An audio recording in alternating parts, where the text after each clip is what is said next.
buenas, que Dios continúe bendiciendo tu vida de una manera muy especial. Yo soy tu hermano en Cristo, René González, ministro de un nuevo pacto, la gracia. Y hoy queremos compartir con todos ustedes una reflexión que nos ayude a encontrar estrategias para trabajar con nuestra vida espiritual, entendiendo y poniendo en práctica las enseñanzas de Jesús reflejadas en su palabra. Y el tema que estaremos exponiendo hoy es acerca de la guerra espiritual, segunda parte. Esta es la continuación de la guerra espiritual del creyente y la batalla espiritual. Acuérdate, no estás solo en tus batallas, nunca estás solo. Tus oraciones son más poderosas de lo que tú piensas. Si no conoces la palabra de Dios, eres vulnerable a las acechanzas del enemigo. Y no olvides esto: nosotros no peleamos para ganar, peleamos porque ya ganamos. Acuérdate, lo que Jesús hizo en la cruz del Calvario nos dio la victoria. Ya Él venció al diablo. Y la pregunta que nos hacemos: ¿estará vigente la guerra contra Satanás? Hay dos errores primarios cuando se habla de guerra espiritual. Primero, ignorar la verdad bíblica revelada. Y dos, enseñar algo de su fuente que es extrabíblica o que no tiene fundamento en las Escrituras y que al final viene a ser lo mismo. Es la ignorancia o la falta de conocimiento y de revelación en la palabra lo que lleva al pueblo a perecer. El Señor se esfuerza en hacernos saber con mucha claridad por medio del profeta Oseas. Podemos verlo en Oseas capítulo 4, versículo 6. Mi pueblo fue destruido porque le faltó conocimiento. Por cuanto desechaste el conocimiento, yo te echaré del sacerdocio, puesto que olvidaste la ley de tu Dios. También yo me olvidaré de tus hijos. Sabemos que estamos en medio de una gran batalla espiritual. Hello, dije batalla, no guerra, la cual es real. Y no debemos ser ignorantes en cuanto al enemigo y darle ventaja, lo cual nos advierte el apóstol Pablo en 2 de Corintios capítulo 2 versículo 11, para que Satanás no saque ventaja alguna sobre nosotros, pues no ignoramos sus maquinaciones. Y al mismo tiempo nos dice en 1 de Corintios capítulo 12 versículo 1, no quiero, hermano, que ignoréis acerca de los dones espirituales. La comunicación, sea gestual o oral, jeroglífica o moderna, visual o virtual, tiene leyes, reglas y normas, y quien las viola acarrea consecuencias por sus ignorancias. El significado de las palabras tiene una importancia suprema, especialmente cuando tienes que definir y conceptuar una doctrina bíblica. Es por esto por lo que vamos a conceptualizar la palabra guerra dentro de su contexto bíblico, y esto nos permitirá saber cuál es la batalla que debemos pelear y cuál es nuestro verdadero enemigo. Cuando se habla de una guerra, se entiende que hay por lo menos dos partes opuestas, cada una de las cuales trata de imponer al otro su voluntad por medio de la fuerza física o espiritual. Su propósito es abrir al adversario o incapacitarlo para que no pueda proseguir con su resistencia. La guerra constituye, por lo tanto, un acto de fuerza que se lleva a cabo para obligar al adversario a calar la voluntad del otro. Esto ya lo hizo Jesús. Veamos lo que dice en la palabra en Colosenses capítulo 2 versículo 14 al 15. Él anuló, ¿quién? Jesús, el acta de los decretos que habla contra nosotros, que nos era contrario, y la quitó de en medio clavándola en la cruz, y despojó a los principados y a las autoridades y los exhibió públicamente, triunfando sobre ellos en la cruz. Podemos también ver lo que dice en 1 de Juan capítulo 3 versículo 8. Y para esto apareció el Hijo de Dios, para destruir las obras del diablo. ¿Cómo podemos ignorar a estas alturas el verdadero significado del sacrificio, muerte y resurrección o levantamiento de los muertos de nuestro Mesías? Las Escrituras son extremadamente claras con respecto a su victoria total y rotunda en la guerra que tuvo contra Satanás y sus demonios. El guerrero lo enfrentó y lo venció. ¿Dónde está, muerte, tu aguijón? ¿Dónde, sepulcro, tu victoria? Porque el aguijón de la muerte es el pecado y el poder del pecado es la ley. Pero gracias sean dadas a Dios que nos da la victoria por medio de nuestro Señor Jesucristo. Eso fue lo que hizo nuestro Mesías cuando resucitó de los muertos al ganar la guerra. El Padre Celestial y todos los arcángeles, ángeles, querubines, serafines presenciaron la victoria del Mesías y la gran derrota de Satanás y su fuerza. ¡Qué espectáculo tan grandioso y glorioso! Entonces, ¿de dónde sale la doctrina que dice que todavía tenemos una guerra espiritual en contra de Satanás? Hemos aprendido a través de los años de estudio a nunca ignorar la importancia del significado de las palabras dentro de su contexto bíblico y no a depender de los conceptos buscados en diccionarios seculares, sino de los bíblicos, que tengan la interpretación basada en los textos de las lenguas originales de las Escrituras en las cuales fueron escritas. Por eso les queremos mostrar cómo esto nos ayuda en gran manera a no caer en falsas doctrinas y especulaciones que distorsionen la verdad revelada en las Escrituras. Una doctrina no debe establecerse sin un verdadero fundamento escritural y sin haber hecho uso de los diferentes métodos y niveles de interpretación bíblica, judíos o hebreos, como el método de Pardes o las 7 reglas de Gileo, las cuales fueron usadas por el mismo Señor Jesús y también por el apóstol Pablo y los demás apóstoles, por nombrar algunos en adición a la investigación de los textos originales para extraer la verdad implícita en las Escrituras. Por eso nos preguntamos, ¿acaso existe en la Biblia una doctrina o algún versículo que hable, que enseñe o mencione sobre esta supuesta guerra espiritual? La contradicción se presenta en parte a que no se ha hecho una diferencia entre guerra y batalla, y además a la mala interpretación que se les da al texto bíblico en Efesios capítulo 6, versículos 10 al 17. Al hacer la descripción de la armadura de Dios, debemos considerar con mucha seriedad la siguiente verdad. Pablo no estaba pensando en un soldado romano cuando describió la armadura de Dios, sino que en su mente estaba la imagen de la vestidura del sumo sacerdote que fue establecido en el tiempo de Moisés, ya que esto era sombra y tipo de la vestidura del Mesías y de todo el pueblo escogido por Dios. La razón por la cual mucho pueblo de Dios no ha visto esta verdad ha sido porque a través de los siglos han reinado las malas traducciones que parten de una gran influencia del pensamiento griego y romano en las diferentes versiones de la Biblia.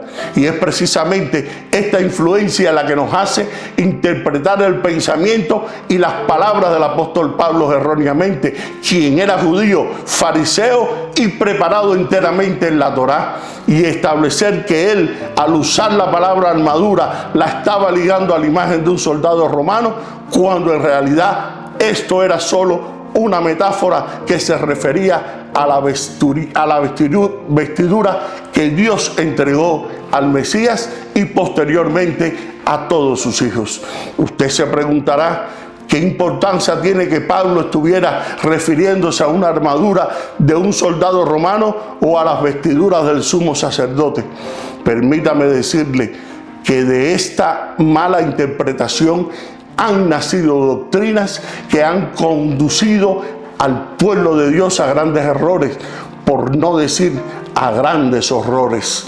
Esta mala interpretación de lo que Pablo estaba revelando distorsionó nuestra verdad e identidad como hijos de Dios y ciudadanos de un rango sacerdotal. Cambió el carácter de nuestro oficio delante de Dios y de los hombres, haciéndonos poner los ojos en el enemigo y su obra, y no en aquel que nos llamó con su propósito. Esto nos ha hecho perder el tiempo con Satanás y sus demonios en la supuesta guerra espiritual que estamos peleando contra él, la cual ya fue peleada y ganada por Jesús en su primera venida. Y como si fuera poco, nos ha alejado de nuestra verdadera herencia, lo que nos ha desgastado física, emocional y espiritualmente, lo que nos ha hecho infructuosos para el reino de nuestro Padre Celestial, reinterpretando la armadura de Dios en Efesios capítulo 6, versículo 14 al 16. Si queremos librarnos de las consecuencias de esta mala interpretación, debemos buscar reinterpretar las palabras del apóstol Pablo y alinearlas a la Escritura. Y para ello debemos buscar la verdad del Padre, la cual está reflejada en las Escrituras. Ahora estudiaremos las vestiduras sacerdotales, cada una de sus partes y su significado mesiánico, y haremos un paralelo con lo que Pablo nos revela en Efesios capítulo 6 acerca de la armadura de Dios, y así podemos tener una interpretación bíblica de este pasaje.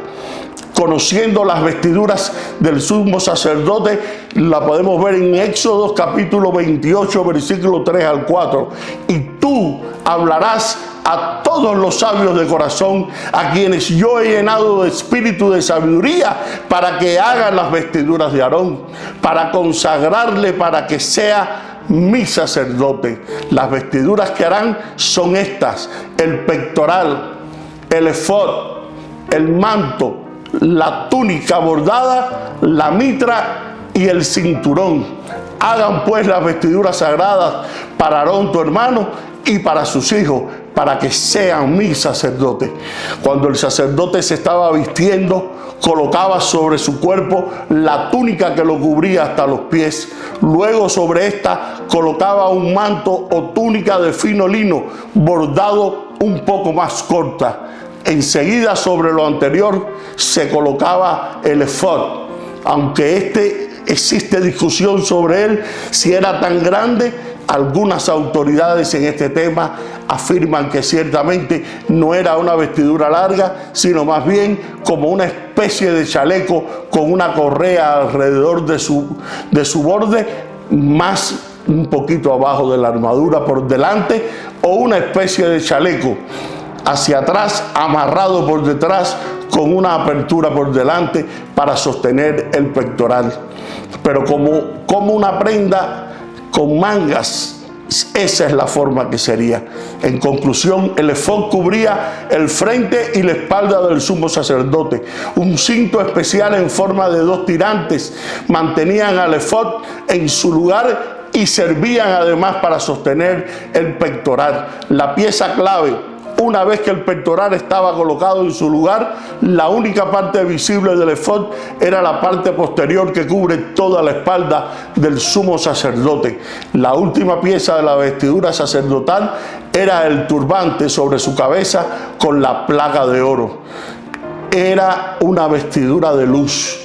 Como se utilizaban materiales preciosos en la confección de estas piezas, principalmente oro y piedras preciosas. Cuando el sumo sacerdote entraba al tabernáculo, la luz del sol se producía un reflejo magnífico que lo sumergía como en una vestidura de luz, cumpliendo así con lo que dice en Éxodo capítulo 28, versículo 2, que define que las vestiduras santas como gloriosas y hermosas, el término hebreo de gloria es el kabod.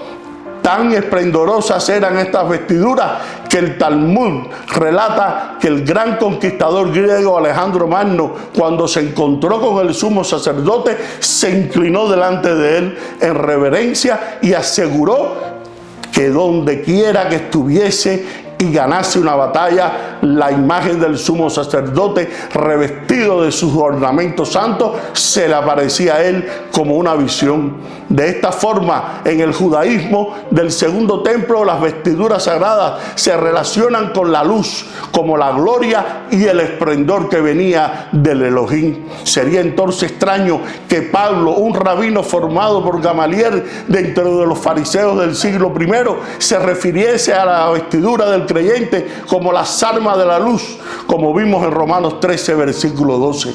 Ahora vamos a ver Efesios 6, capítulo 6, versículo 14. Estad pues firmes, ceñida vuestra cintura con la verdad, vestidos con la coraza de justicia. Cuando el apóstol Pablo habla acerca de la coraza de justicia, ¿sobre qué base él hace esta declaración?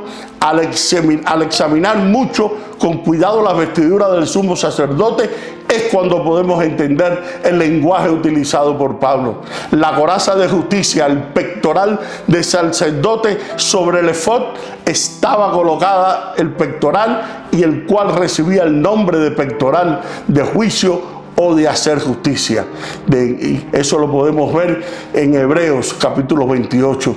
El judaísmo, en el primer templo, esta pieza de la vestidura de Aarón, cuyo nombre hebreo es Yosei Mispah, es decir, el pectoral de decisión, sentencia o juicio, era considerado el vestido simbólico de la divinidad.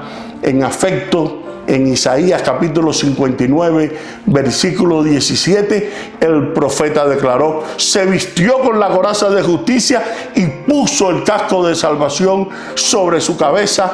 Como es evidente, no había soldado romano cuando Isaías nos dio esta revelación, porque era comparado al pectoral con la justicia. La respuesta está en Éxodo capítulo 28, versículo 30, que nos dice que dentro del pectoral del juicio o justicia estaban colocadas dos piedras dadas a Moisés y más tarde a Aarón.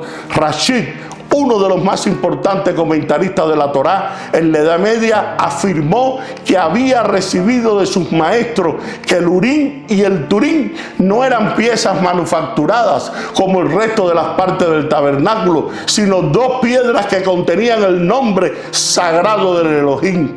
En consecuencia, era la justicia del Elohim que revelaría siempre la voluntad del Señor. Ahora, en el judaísmo del primer templo se enseñaba que el nombre sagrado del Señor estaba relacionado con su justicia y su misericordia. El profeta Jeremías predice un día cuando el Señor levantaría a su Mesías de la casa de David para hacer juicio y justicia en la tierra. Lo podemos ver en Jeremías capítulo 23, versículo 5. Esto es para manifestar la voluntad del Señor, como se hacía por el sumo sacerdote por medio del Urim y el Turim, que contenía el nombre sagrado del Señor. Sin embargo, el profeta fue más allá para afirmar que el nombre del Mesías sería exactamente el mismo nombre del sagrado Adonai. Esto fue lo que el profeta dijo en Jeremías capítulo 23, versículo 6. En sus días será salvo Judá e Israel. Habitará confiado, y este será su nombre, que le llamarán Jehová, justicia nuestra. Como sabemos, Jesús es el sumo sacerdote de la herencia venidera, no de acuerdo con el orden de Aarón, sino de acuerdo al orden de Melquisedec. Como sumo sacerdote, Él es nuestra justicia de nuestro Urim, luz, luminaria, y Turim, guía perfecta. Por tanto, Pablo podía hablar de esta coraza de justicia como la vestidura del Mesías, para decir con completa propiedad: revestidos de la vestidura de nuestro Señor Jesucristo, porque Jesucristo, como nuestro sumo sacerdote, lleva sobre sí mismo la justicia que nos impartió por medio de la fe en el sacrificio, y que hoy en día podemos disfrutar. En 2 de Corintios capítulo 5, versículo 21, al que no conoció pecado por nosotros, y se hizo pecado para que nosotros seamos justicia de Dios en él. El escudo de la fe, el pectoral del sacerdote, en Efesios 6:16, sobre todo tomad el escudo de la fe con que podáis apagar todos los dardos del fuego del maligno. ¿De dónde sacó el apóstol Pablo la idea de un escudo de fe? Si observamos la vestidura del sumo sacerdote, veremos que su enseñanza viene de esta vestidura, como dijimos sobre el pectoral, donde estaban las piedras, el Urim y el Tumim. El Señor ordenó colocar 12 piedras preciosas, simbolizando las 12 tribus de Israel. Estas 12 piedras tomaban un escudo sobre el corazón del sumo sacerdote y representaban la protección del Elohim sobre los hijos de Israel.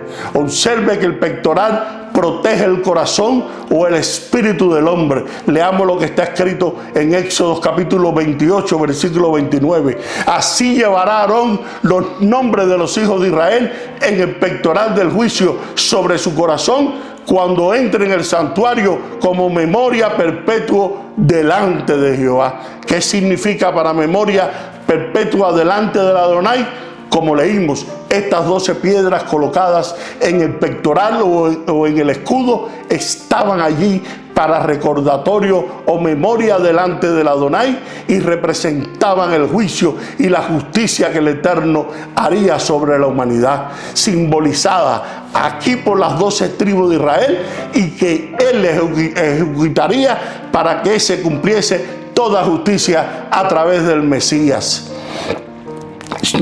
Representado aquí en este pectoral o escudo y en el Urim y en el Tumim para redimir a todo Israel, como ya aclaramos en Jeremías 23:6.